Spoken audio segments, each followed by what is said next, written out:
Alright, let's play a little game. Guess the country. You have 5 seconds. Take your guess. Alright, surprise, surprise. That's London. London, England. Isn't that crazy? Isn't that just complete insanity? Bro, that used to be one of the greatest cities on earth. Now it looks like this after a football match. This is complete insanity.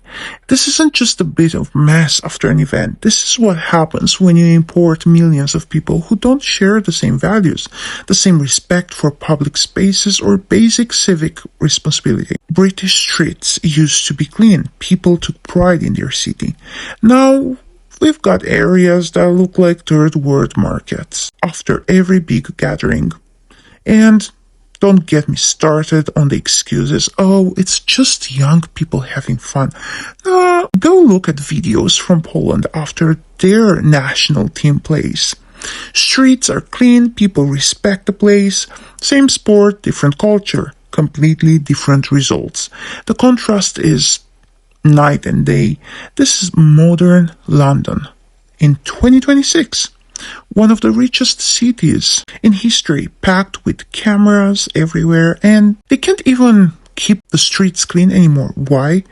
Because mass migration without assimilation breaks the social fabric.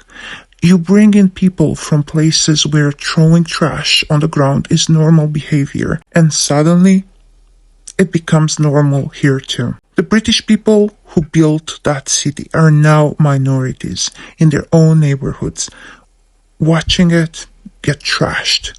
Literally. Here's something a lot of people don't know. In parts of the UK, especially in certain northern towns and cities with high migrant population, local rivers and waterways have become heavily polluted in ways that weren't seen before.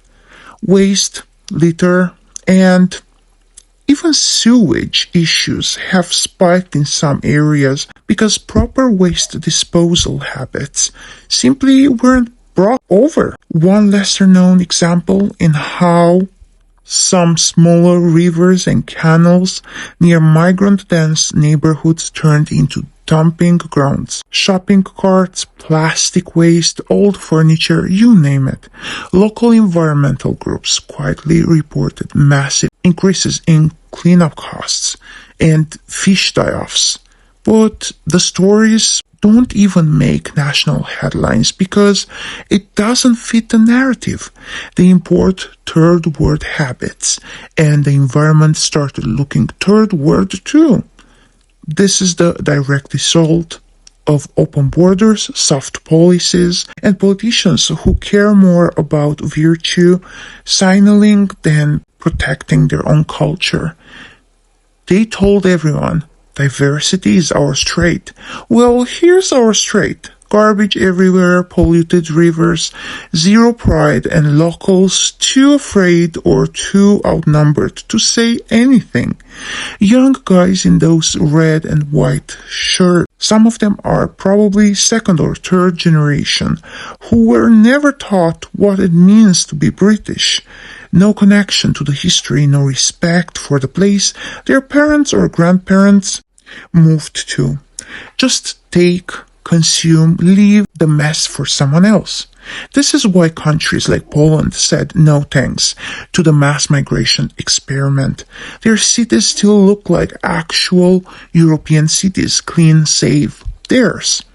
Meanwhile, London, the oldest heart of the empire, is turning into this.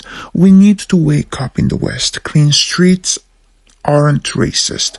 Pride in your country isn't hateful. Enforcing basic standards and controlling borders isn't extreme. It's common sense. Trash, chaos, polluted waterways, and people acting shocked. Like, how did this happen? Because we allowed it to happen.